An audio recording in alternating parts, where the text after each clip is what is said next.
जैन जी के बच्चे और सीजीपी के पदाधिकारी, कार्यकर्ता, समर्थक, शुभचिंतक, उन लोगों ने नीट के जो एग्जाम प्रोसेस था उसके खिलाफ आवाज उठाई।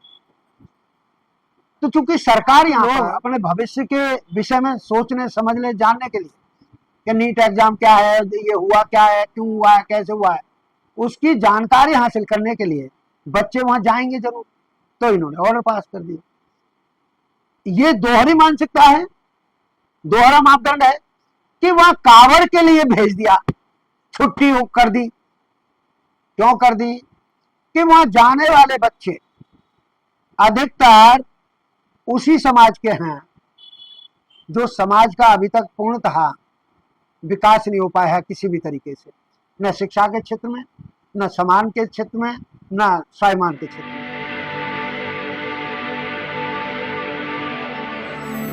जय भीम, मैं मेवालाल और आप देख रहे हैं बहुजन समय। साथियों, इस समय 80वां स्वतंत्रता दिवस मनाया गया। लाल किले से प्रधानमंत्री देश को संबोधित किया। एक जंजी और तैयार हुआ है, कर रहा है कि हम आरक्षण हटाओ, देश बचाओ। और इस तरह से जो मुद्दा पूरे देश में छा रहा है, इसी को समझने के लिए एडवोकेट सुरेश चंद्रा है। ये बड़े बड़े चैनल में जाते हैं, बैठते हैं, बात करते हैं, बड़े सम्मानी व्यक्ति हैं, सबसे अच्छी तरह से बात करते हैं। आज इनसे समझूंगा कि जानना चाह रहा हूँ, बार बार चर्चा आता है कि एक कम नंबर पा करके स्कूल में इनका एडमिशन हो जाता है, तो मैं जो प्राइवेट स्कूल में डोनेशन दे कर वहाँ प्रवेश ले लेते हैं, मैनेजमेंट कोटा जो होता है, तो क्या उसमें पैसा देकर मैनेजमेंट नहीं जाते, वहाँ से डिग्री नहीं उनको आप तो भाई लेते हैं? आप तो भाई बहुत विद्वान हो, आपकी बड़ी मतलब बारीकी दृष्टि है कि जड़ तक पहुंच गए।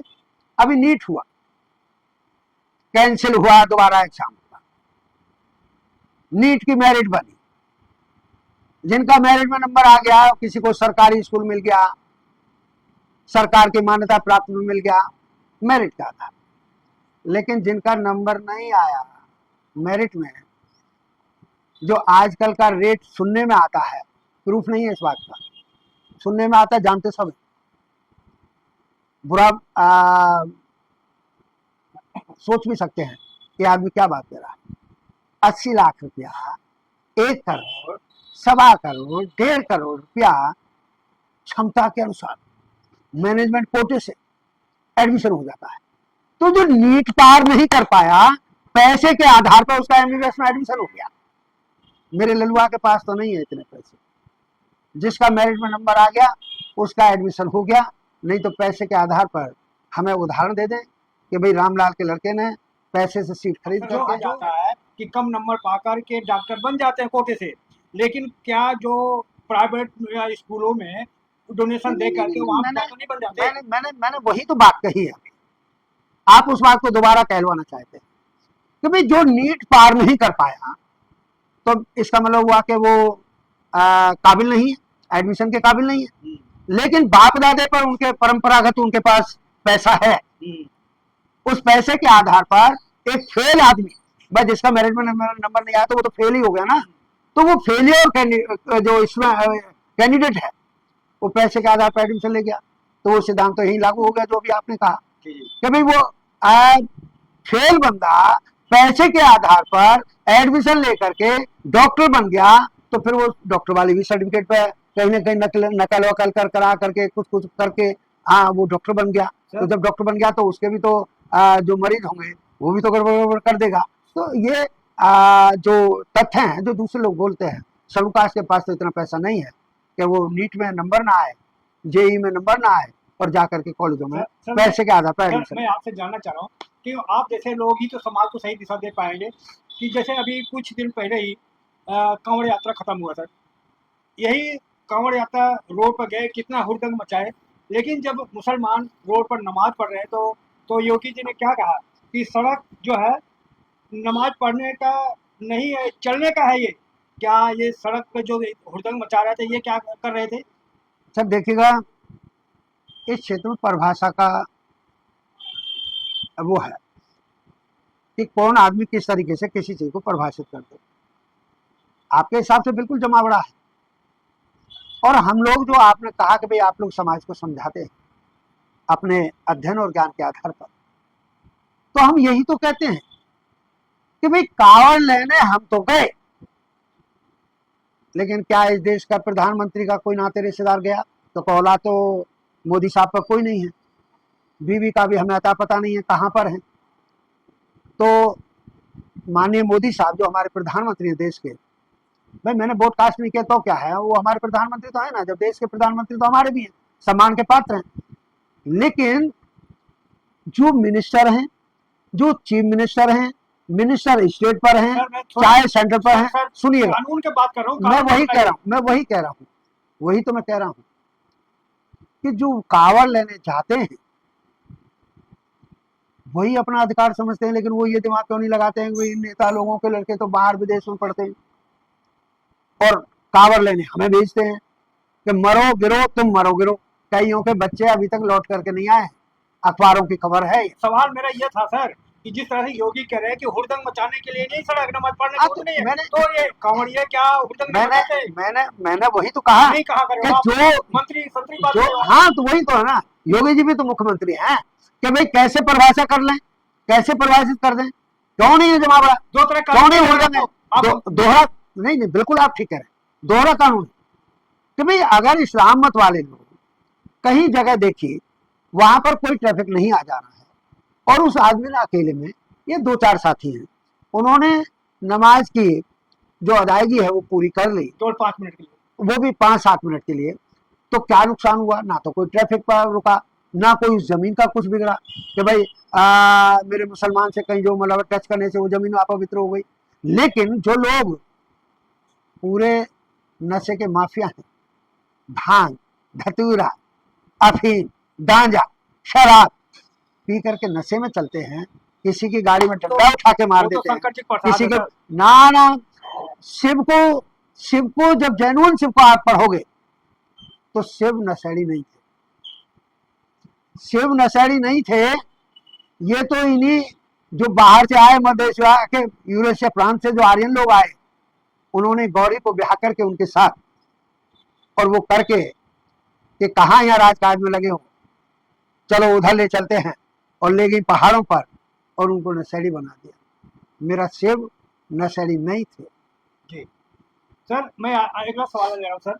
राम माधवाचार्य का एक बयान आया सर, कहते हैं जो जनेऊ पहनता है उसे करंट नहीं लगता है, उसमें 33 करोड़ देवी देवताओं का वास होता है, क्या कहेंगे बयान पे? अरे किस अंधे धंधे की बात कर रहे हो आप? वही ना रामानुजाचार्य, राम जो भद्राचार्य। राम भद्राचार्य तो अंधा है, जी, जी। बड़े इस देश की रिवाज है कि अंधे को सब कुछ दिखाई देता है इस देश में। एक सूरदास है, वो गाली देंगे मेरे अहिर समाज के कि ताहे अहिर की छोकर यहाँ छछियावर छाछ बना चिलचावे, दोनों आंख वाले को दिखाई देता, उस अंधे सूरदास को दिखाई देता था, ऐसे इस राम भद्राचार्य को दिखाई देता है। तो फिर जरा ये करंट पकड़वा दो ना, 240 वोल्ट वाला, अरे जिससे बल्ब जलता है, पता लग जाएगा 33 करोड़ देवता कैसे उसे बचाते हैं, हम भी जान जाएंगे, हम भी उनका न्याय हो जाएंगे। और अगर इतने से नहीं मरते हैं तो भाई जिससे मोटर चल रही हो वो तार हाथ में दे दो उनके, बस तो जाएंगे ही। भाई हम उनके साथ हैं, समझ में नहीं आई अभी? जब बुखार आता है तो डॉक्टर के पास भागते हैं, तब 33 करोड़ देवता पता नहीं कहाँ चले जाते हैं। होंगे 33 करोड़ देवता, उनका भला कर रहे हैं क्या अंधा धुंधा आदमी इस देश का आचार्य क्या धर्माचार्य बना बैठा है। लेकिन एक बात बता देता हूँ, ये भी क्लियर कर देता हूँ कि जब अडानी परिवार की शादी हुई थी उसमें ये भी बन करके गए थे शंकराचार्य, लेकिन वहां 2 ही कुर्सी डाली गई थी, ये भैया जी दूर बैठे थे। तो झूठ बोलने का तो ठेका है इनका, बहकाने का तो ठेका है इनका। तो भाई वो अपने ठेके का काम कर रहे हैं, जितने दिन का टेंडर है उतना तो वो काम करेंगे ना। जी, जी सर, क्या लेकिन देवता देवता भैया तुम मत मानना कि वो बचा लें, ठीक तुमको बल्ब लगाते वक्त करंट लग गया तो करंट लग गया सर, और चिपक गए तो मौत हो जाएगी, मर जाओगे। जी मैं कह रहा हूँ सर, जब जंतर मंतर पे जंजी का प्रदर्शन हो रहा था तो डीयू ने सर्कुलर जारी कर दिया था कि बच्चे वहां पर न जाएं, नहीं तो उनके ऊपर कार्रवाई होगा। लेकिन यूपी में जब कांवड़िया जा रहे थे तो सरकार ने 10 दिन के लिए छुट्टी कर दिया और टीचर और छात्रों को जाने के लिए, क्या इस तरह से कानून क्या कहता है? देखिएगा ये मानसिकता की बात है, क्योंकि जैन जी सीजीपी के लोग एक जायज ये दोहरा मापदंड है, क्योंकि जैन जी के बच्चे और सीजीपी के पदाधिकारी, कार्यकर्ता, समर्थक, शुभचिंतक, उन लोगों ने नीट के जो एग्जाम प्रोसेस था उसके खिलाफ आवाज उठाई। तो चूंकि सरकार यहाँ पर bottom top to bottom, bottom to top BJP की थी और है, दिल्ली यूनिवर्सिटी भी सरकार के अंडर ही काम करती है, तो वहां छात्र लोग अपने भविष्य के विषय में सोचने, समझने, जानने के लिए कि नीट एग्जाम क्या है, ये हुआ क्या है, क्यों हुआ है, कैसे हुआ है, उसकी जानकारी हासिल करने के लिए बच्चे वहां जाएंगे जरूर।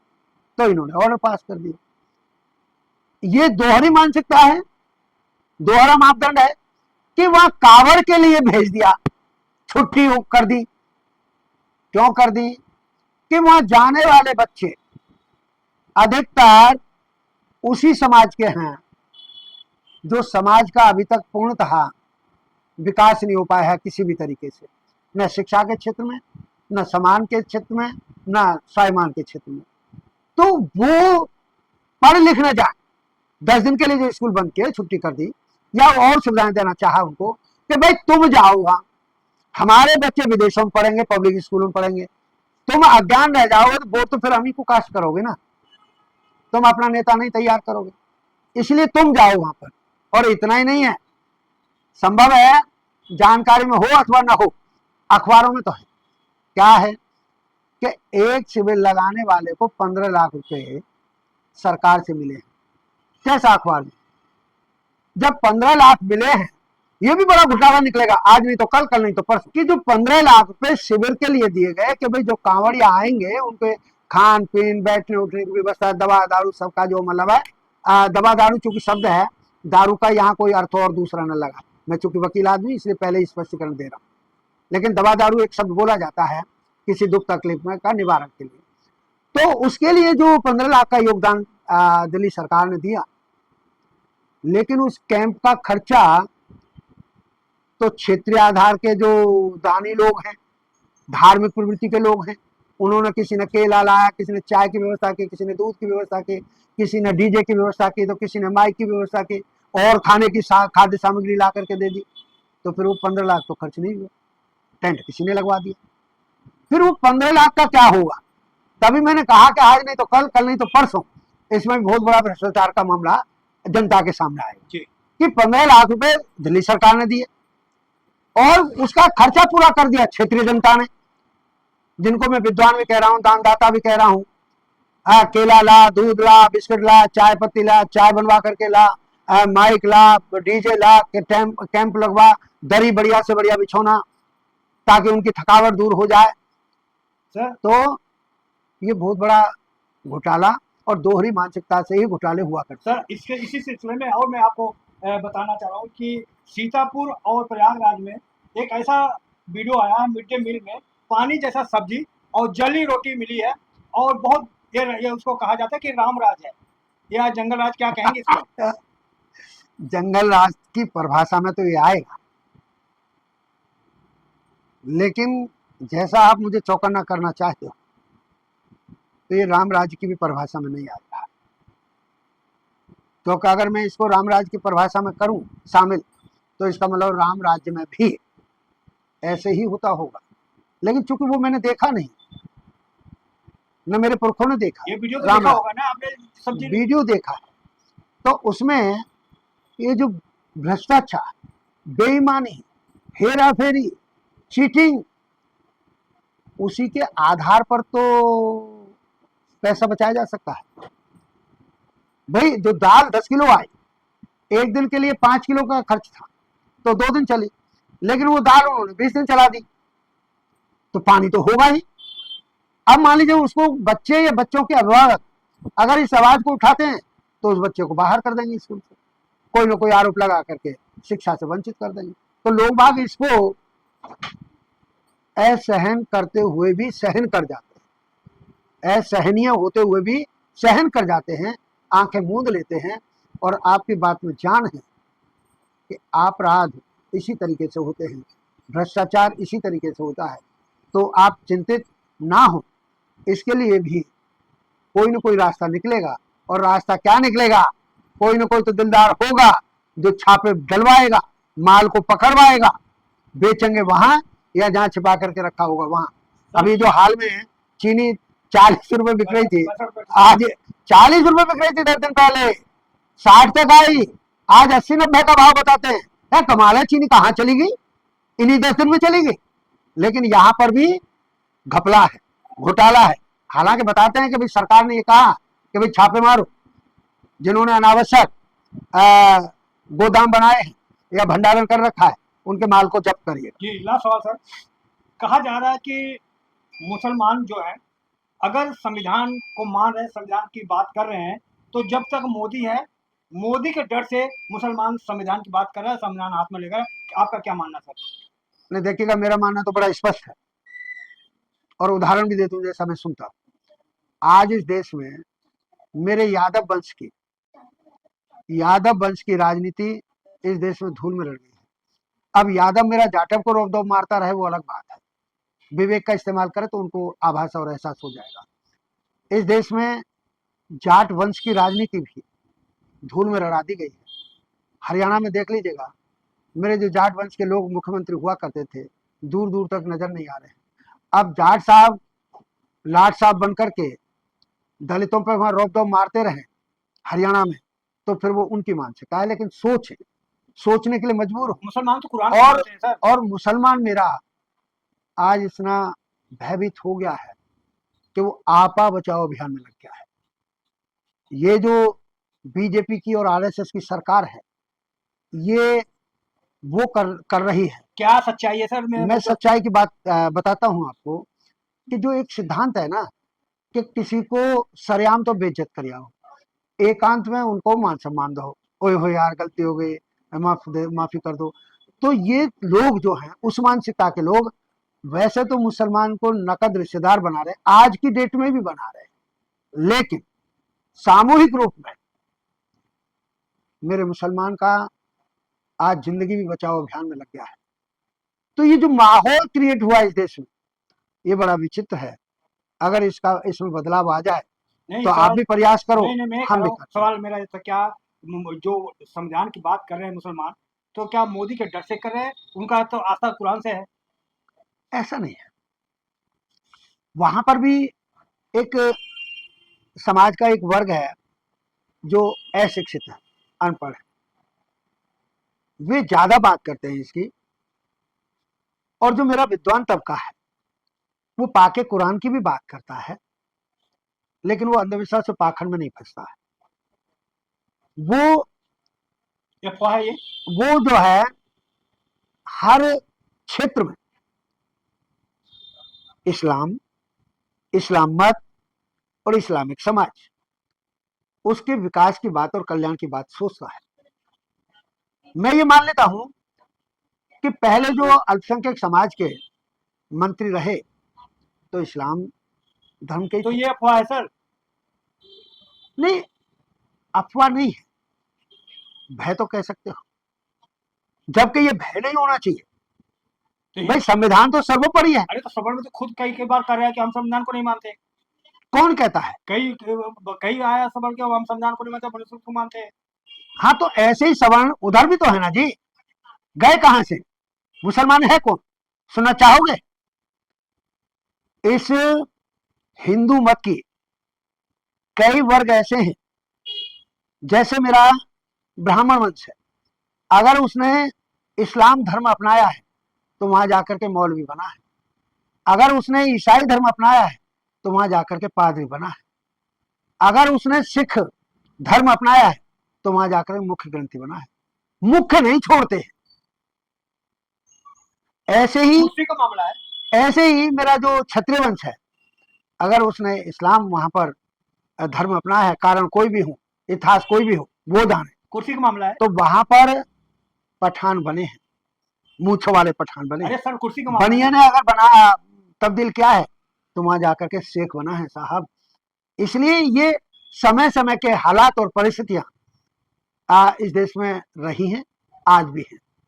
आज मैं ये दावे के साथ कह सकता हूं कि जनता, उसका धर्म कोई भी हो, जाति कोई भी हो, प्रांत कोई भी हो, विचारधारा कोई भी हो, लेकिन आज के शासनकाल में वो खुश नहीं है, उसके अंतर दिल में शांति नहीं है। मैं पुनः कह रहा हूं कि ये जो मेरे शब्द हैं वो जनता के बीच से है। हाँ, मुझे टारगेट बना सकते हैं कि इन्होंने असली बात कैसे कह दी, क्यों कह दी, लेकिन मैं क्या करूं? मैं नहीं कहूंगा तो आप किसी और से पूछोगे, विद्वान होगा, वो भी बताएगा। माहौल बहुत अच्छा नहीं है, कहीं डर की वजह से कोई कुछ कह रहा है, कोई कुछ कह रहा है, उसी का ये असर हो रहा है कि आज देश में शांति नहीं है। मेरे साथ क्या हो जाएगा इस गेट से बाहर और गेट में भी अंदर, और मेरी छोड़ दो, कोई गारंटी नहीं है सुरक्षा की कि किसके साथ क्या, कब, कहां, कैसे हो जाए। धन्यवाद। तो साथियों, देख सकते हैं कि हमारी बातचीत बहुत लंबी हुई, और इस वीडियो को पूरा देखेंगे तभी आपको सही माने में हमारी बातचीत का सही पता लग पाएगा। और आपका एक कमेंट किसी का सोच बदल सकता है, आपको कमेंट करना बहुत जरूरी है। और आप हमारे बारे में क्या सोचते हैं, हमारा काम आपको अच्छा लगता है तो हमें आर्थिक मदद भी दें, ताकि आपका भी आवाज ऐसे उठाता रहूं। धन्यवाद। मैं मेवालाल, बहुजन समय, दिल्ली।